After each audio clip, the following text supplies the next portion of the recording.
Assalamualaikum warahmatullahi wabarakatuh. Hari ini kami akan melakukan pembentangan di bawah kursus GKKO 1062 yang bertajuk Dasar dan Pelaksanaan Kokurikulum di Sekolah.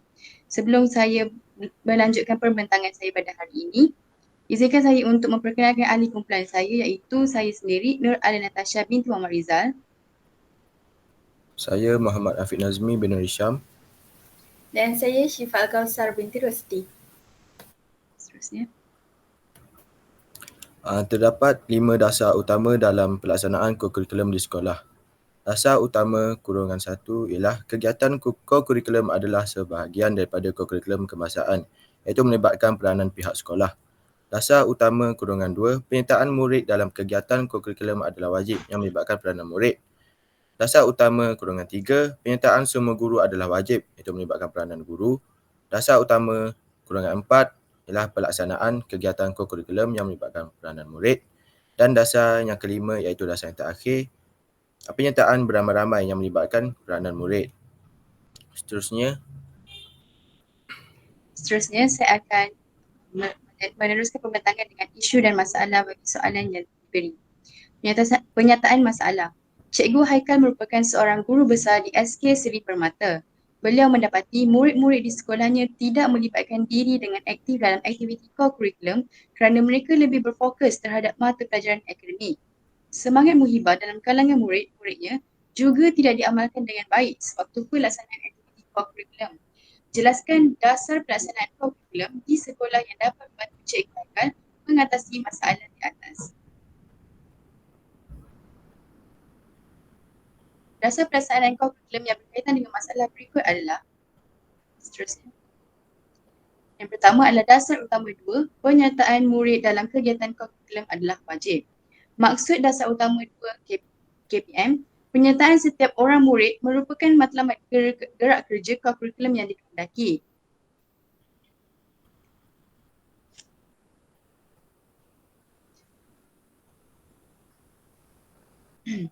Definisi dasar utama penyertaan murid dalam kegiatan kurikulum adalah wajib bagi setiap murid untuk terlibat dalam kegiatan-kegiatan di luar kurikulum akademik yang ditawarkan oleh sekolah atau institusi pendidikan. Kokurikulum melibatkan pelbagai jenis kegiatan seperti sukan, seni, kegiatan sosial, kegiatan keagamaan atau kelab dan perkumpulan lain. Penyertaan setiap orang murid merupakan matlamat gerak kerja kokurikulum yang dikehendaki. Oleh itu, setiap murid digalakkan untuk melibatkan diri dalam salah satu gerak kerja pakaian seragam, satu kegiatan persatuan dan kelab serta satu kegiatan sukan dan permainan. Maka, setiap murid perlu menyertai 3 jenis kegiatan kokurikulum yang telah ditetapkan oleh pihak sekolah. Hal ini dapat membantu murid mahir dalam ketiga-tiga jenis kegiatan kokurikulum tersebut. Sebagai contoh, dalam aktiviti pakaian seragam, murid dilatih untuk berkawat, manakala dalam kegiatan sukan dan permainan pula, murid dapat melatih diri untuk aktif dan mahir dalam sesuatu jenis sukan dan permainan yang dipilih. Penyertaan murid dalam aktiviti kokurikulum adalah wajib dan tiada yang terkecuali bagi melibatkan semua murid dalam aktiviti kokurikulum. Melalui penyertaan dalam kegiatan kokurikulum, murid mempunyai peluang untuk membangunkan kemahiran bukan akademik seperti kepimpinan, kerjasama dalam pasukan, komunikasi, kreativiti dan tanggungjawab. Seterusnya, tujuan dasar utama 2 dan cadangan penyelesaian ialah sekolah mewujudkan peluang yang luas kepada murid untuk menyertai kegiatan kokurikulum yang mereka minat. Jadi bagi merasakan tujuan ini, pengetua telah diberi kuasa untuk menubuhkan kelab atau persatuan di sekolah seperti dalam peraturan 4 peraturan-peraturan pendidikan dan kurungan Persatuan Sekolah 1998. Tambahan pula, kegiatan kokurikulum ini juga dapat membantu murid mendapatkan pengalaman dan pemahaman yang lebih luas tentang dunia di luar bilik darjah, mengajar minat dan bakat pribadi, serta membantu membentuk karakter dan personaliti murid. Kewajipan penyertaan murid dalam kegiatan kurikulum bertujuan untuk mencipta persekitaran pendidikan yang holistik, yang tidak hanya memberi tumpuan kepada aspek akademik semata-mata. Namun, dengan melibatkan diri dalam kegiatan kurikulum ini, murid dapat menjadi individu yang seimbang dan bersedia menghadapi cabaran kehidupan di luar sekolah. Hal ini adalah kerana murid telah dilatih dengan lazim dengan persekitaran sebegitu. Namun, perlu diingatkan bahawa dasar wajib penyertaan murid dalam kegiatan kokurikulum dapat berbeza antara sekolah atau negara. Beberapa sekolah atas negara mungkin mempunyai dasar yang lebih fleksibel berkenaan kurikulum, di mana penyertaan boleh menjadi pilihan. Oleh itu, penting untuk merujuk kepada peraturan dan dasar yang berlaku di institusi pendidikan masing-masing.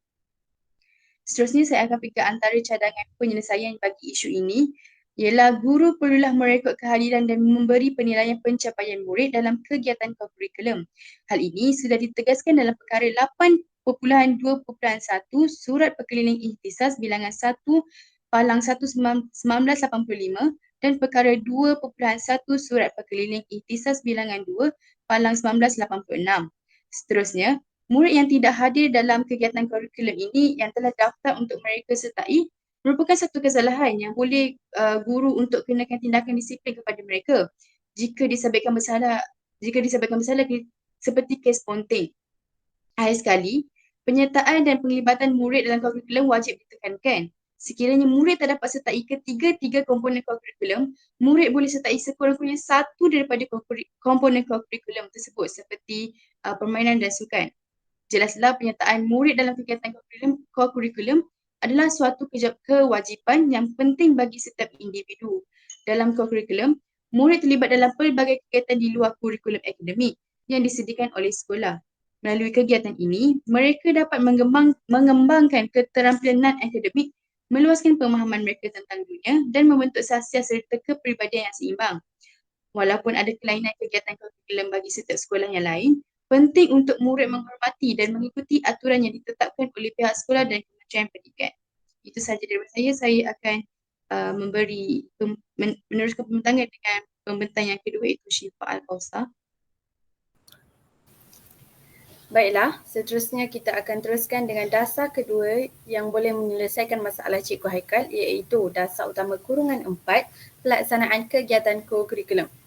Dalam pelaksanaan kegiatan co-kurikulum ini, Kementerian Pelajaran Malaysia telah menerangkan berkaitan setiap kegiatan co-kurikulum yang dijalankan merupakan lanjutan daripada proses pengajaran dan pembelajaran PDP dalam bilik darjah. Ini menunjukkan bahawa kegiatan co-kurikulum juga sama penting dengan pembelajaran akademik dalam bilik darjah. Kegiatan co-kurikulum ini mempunyai kesinambungan dan sama pentingnya dengan pembelajaran akademik memandangkan para pelajar di sekolah Cikgu Haikal tidak mementingkan kegiatan co-kurikulum, malah lebih mementingkan pembelajaran akademik sahaja.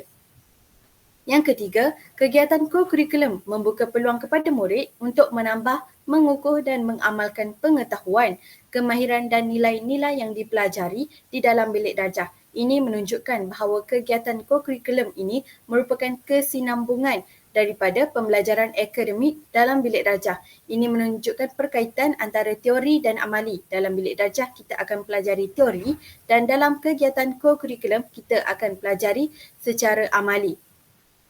Slide seterusnya. Berikut merupakan lanjutan kepentingan dasar utama kurungan 4 di mana kegiatan co-kurikulum ini merupakan lanjutan daripada proses PDP dalam bilik darjah. Masalah murid yang mementingkan pembelajaran akademik sahaja mendedahkan kepentingan menyeimbangkan elemen pengetahuan dalam bilik darjah dan menterjemahkan kepada pengalaman dan kemahiran baharu dari segi jasmani, rohani dan intelek. Penerapan elemen dasar utama kurungan 4 di mana kegiatan co-kurikulum ini dilaksanakan di sekolah telah dilaksanakan di sekolah Cikgu Haikal. Namun terdapat beberapa cadangan untuk membantu menyelesaikan masalah pelajar Cikgu Haikal yang mementingkan pembelajaran akademik sahaja, di mana pihak sekolah perlulah menyusun program co-kurikulum dalam takwim sekolah secara terancang. Hal ini bagi mengelakkan sebarang program yang dilaksanakan itu secara tidak terancang. Dan cadangan kedua ialah pihak sekolah perlu mengambil bahagian dalam pertandingan antara sekolah yang perlu melibatkan murid. Hal ini akan mendorong murid untuk lebih bersemangat menyertai sebarang pertandingan. Jika murid sekadar menyertai kegiatan co-kurikulum tanpa imbalan balik, maksudnya tanpa anugerah ataupun tanpa hadiah, hal ini tidak akan mendorong mereka untuk menyertai kegiatan co-kurikulum. Jadi pihak sekolah perlu mengambil berat tentang isu penglibatan murid dalam pertandingan-pertandingan untuk mendorong murid lebih bergiat aktif dalam kegiatan co-kurikulum. Seterusnya saya serahkan kepada saudara Afiq.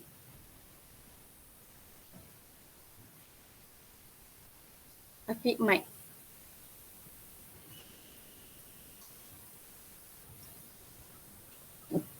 Seterusnya, dasar yang terakhir untuk menyelesaikan masalah Cikgu Haikal ialah dasar utama kurungan 5 iaitu penyertaan secara beramai-ramai. Penyertaan beramai-ramai ialah pelaksanaan kegiatan kokurikulum di sekolah hendaklah berasaskan prinsip penyertaan beramai tanpa ada unsur-unsur diskriminasi atau paksaan tetapi fokus kepada peningkatan perpaduan dan integrasi dalam kalangan murid. Kegiatan kokurikulum yang dilaksanakan hendaklah merentas disiplin, bersepadu dan tidak bersifat eksklusif.